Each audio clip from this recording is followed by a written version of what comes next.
내 전세금 3,500만 원도 못 돌려준다니요. 요즘 빌라 전세 세입자들이 실제로 내뱉는 말입니다. 집을 빌려 살다가 계약이 끝나면 당연히 돌려받아야 할 돈, 그런데 집주인이 없다고 버티면 어떻게 될까요? 세입자는 꼼짝없이 발이 묶입니다. 이게 지금 전국 곳곳에서 벌어지고 있는 현실입니다. 정부가 최근 전세보증금 반환 보증 가입 조건을 강화하겠다고 발표했습니다. 지금은 집값의 90%까지 보증 가입이 가능하지만 앞으로는 70%까지만 허용하는 방안이 검토되고 있습니다. 겉으로 보면 세입자 안전을 강화하기 위한 조치처럼 들리지만 빌라 시장에선 정반대의 결과를 낳고 있습니다. 부동산 플랫폼 집토스가 국토부 실거래가 데이터를 바탕으로 분석했더니 올 4분기 만기 예정인 전국 빌라 전세 계약 24,191건 중 무려 18,889건이 보증보험에 가입할 수 없는 것으로 나타났습니다. 비율로는 78.1%, 서울은 75.2%, 경기 80.2%, 인천은 무려 93.9%에 달했습니다. 빌라 10채 중 8채는 보증의 사각지대에 놓이는 겁니다. 보증에 가입하려면 기존 보증금을 평균 3,533만 원 낮춰야 조건을 맞출 수 있습니다. 서울은 약 3,975만 원, 경기 3,333만 원, 인천은 2,290만 원입니다. 세입자 입장에서 들으면 기가 막힌 숫자죠. 집주인이 내가 돈이 없으니 3,500만 원 깎고 나가라고 요구하는 꼴입니다. 만약 이렇게 된다면 현장은 어떤 일이 벌어질까요? 서울 외곽에서 빌라 전세를 살던 한 세입자는 계약 만료가 다가오자 집주인에게 전화를 걸었습니다. 사장님, 다음 달에 이사해야 해서 보증금 돌려받으려 합니다. 그런데 돌아온 대답은 충격적이었습니다. 아이고, 요즘 세입자 구하기 힘들어서 일단 좀 기다려주면 안 되겠습니까? 세입자는 얼어붙었습니다.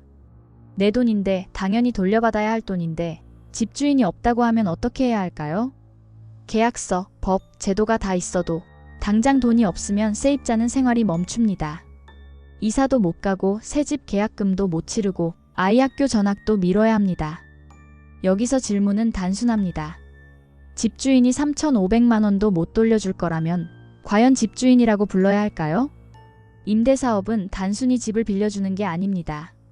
세입자가 맡긴 보증금을 안전하게 돌려줄 책임이 따라옵니다. 그 책임조차 감당 못한다면 임대사업은 관두는 게 맞습니다. 세입자의 전 재산일 수도 있는 보증금을 볼모로 잡고 없다고 버티는 건 사실상 잠재적 전세 사기와 다르지 않기 때문입니다. 더 큰 문제는 구조적인 악순환입니다. 보증보험에 가입하지 못하면 집주인은 신규 세입자를 구하기 더 어려워집니다. 그러면 기존 세입자에게 보증금을 돌려줄 길이 더 막히고 또 다른 역전세 피해자가 생깁니다. 이 상황이 반복되면 전세 시장은 순식간에 얼어붙습니다. 결국 부동산 전체 시장에 대공황이 닥치며 집주인과 세입자 모두 예외 없이 혼란스러운 상황에 직면하게 될 것입니다. 게다가 빌라는 아파트와 달리 시세가 불투명합니다. 거래도 적고 가격도 급등락이 심합니다. 그러니 집주인들이 버티지 못하고 쓰러지는 경우가 더 많습니다. 이미 곳곳에서 세입자들이 보증금을 못 돌려받아 보증기관이 대신 지급하는 대위변제가 속출하고 있습니다. 하지만 보증기관이 돈을 돌려줘도 결국 그 비용은 세금으로 메워집니다. 즉, 세입자 피해를 막는다면서 사실상 국민 전체가 부담을 나눠지는 꼴이 됩니다. 정부의 의도는 나쁠 게 없었습니다. 전세 사기를 줄이고 위험을 관리하겠다는 취지였죠. 하지만 문제는 속도와 현실성입니다. 빌라 시장은 이미 2023년부터 126% 룰로 시세가 조정되는 과정에 있었는데 여기에 갑자기 또다시 70% 규제가 덮치면 준비 안 된 집주인들은 무너질 수밖에 없습니다. 결국 세입자도 피해자, 집주인도 피해자, 그리고 시장은 더 위축되는 결과가 나올 수 있습니다. 정부의 정책이 현장에서 실효성을 발휘하려면 단계적 적용, 유예기간, 세부적인 보완책이 필요합니다. 예를 들어 일정 기간 동안 기존 계약은 종전 기준을 유지한다든가 보증금 조정 방식을 다양화한다든가 하는 방법이 있겠죠. 하지만 다시 한번 강조합니다. 그럼에도 불구하고 집주인이 최소한의 책임조차 못 지면 임대 자격이 없다는 사실은 변하지 않습니다. 생각해보세요. 3,500만 원, 어떤 사람에게는 수년간 모은 전 재산일 수도 있습니다. 그 돈을 돌려주지 못하면서 나는 집주인이다라고 말하는 건 모순 아닐까요? 여러분은 어떻게 생각하시나요? 내 전세금 3,500만 원도 못 돌려주는 집주인. 이건 집주인이 아니라 그냥 위험을 떠넘기는 사람일 뿐이다라는 주장에 동의하시나요? 아니면 정부가 갑자기 규제를 강화한 탓에 집주인들이 희생양이 된 것이라고 보시나요? 두 번째 이야기입니다.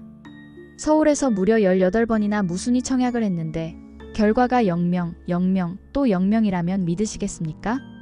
강서구 화곡동 얘기입니다. 이름도 화려한 화곡더리브 스카이. 하지만 지금은 서울을 대표하는 악성 미분양 단지로 불립니다. 이 아파트는 지하 3층, 지상 13층, 전용 32에서 59의 소형으로 구성된 140가구 규모 단지입니다. 2022년에 120가구를 일반 분양했지만 입주 시점인 2023년까지도 팔리지 않았습니다. 그 뒤로 무려 18차례 무순위 청약을 진행했고 분양가도 최대 8천만 원씩 깎아줬습니다. 그 유명한 서울의 마이너스 P. 그런데도 결과는 같았습니다. 주인을 찾지 못한 겁니다.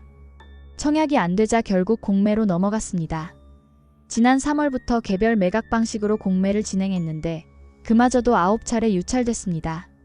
최저 입찰가가 3억부터 5억 원대에서 1억 원 이상 내려갔는데도 사지 않겠다는 게 시장의 대답이었습니다. 서울에서 3억 원대에 구입할 수 있는 아파트가 없는데 그런데도 팔리지 않은 것입니다.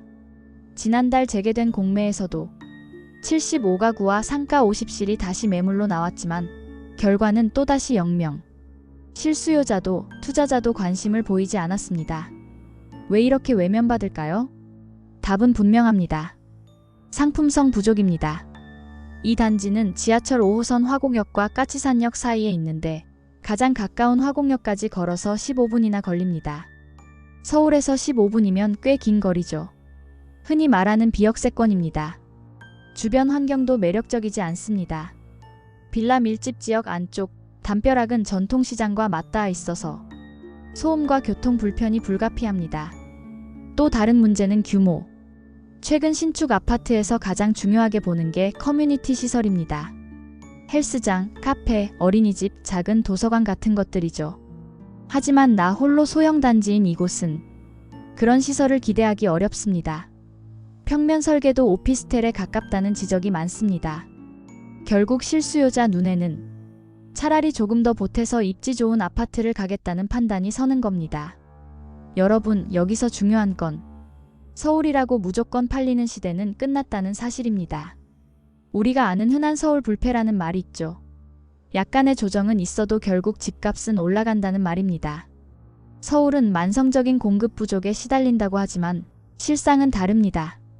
좋은 입지, 대단지, 브랜드 단지는 여전히 거래가 이어지지만 나 홀로 단지, 비역세권, 고분양가는 철저히 외면받고 있습니다. 실제로 국토교통부 통계를 보면 지난 7월 서울의 준공후 미분양은 711가구였습니다. 전월보다 6.6% 늘어난 수치이고 2013년 9월 이후 11년 10개월 만에 최대치입니다. 지역별로 보면 강동구 328가구, 강서구 145가구, 도봉구 66가구 등이 대표적입니다. 대부분 전용 62 이하 소형 평형이고 나 홀로 단지라는 공통점을 갖고 있습니다.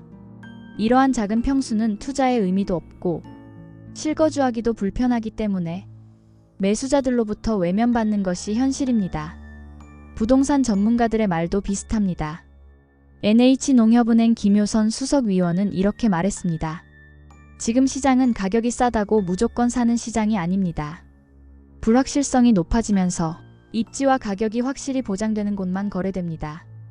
결국 화곡동 사례가 주는 교훈은 분명합니다. 서울이라도 상품성이 없으면 악성 미분양이 될 수 있다. 똘똘한 한 채 선호가 강해지는 요즘 서울이라고 안심할 수 없습니다. 여러분은 어떻게 보시나요? 서울에서조차 18번 청약, 9번 공매가 모두 실패한 이 단지. 단순한 예외일까요?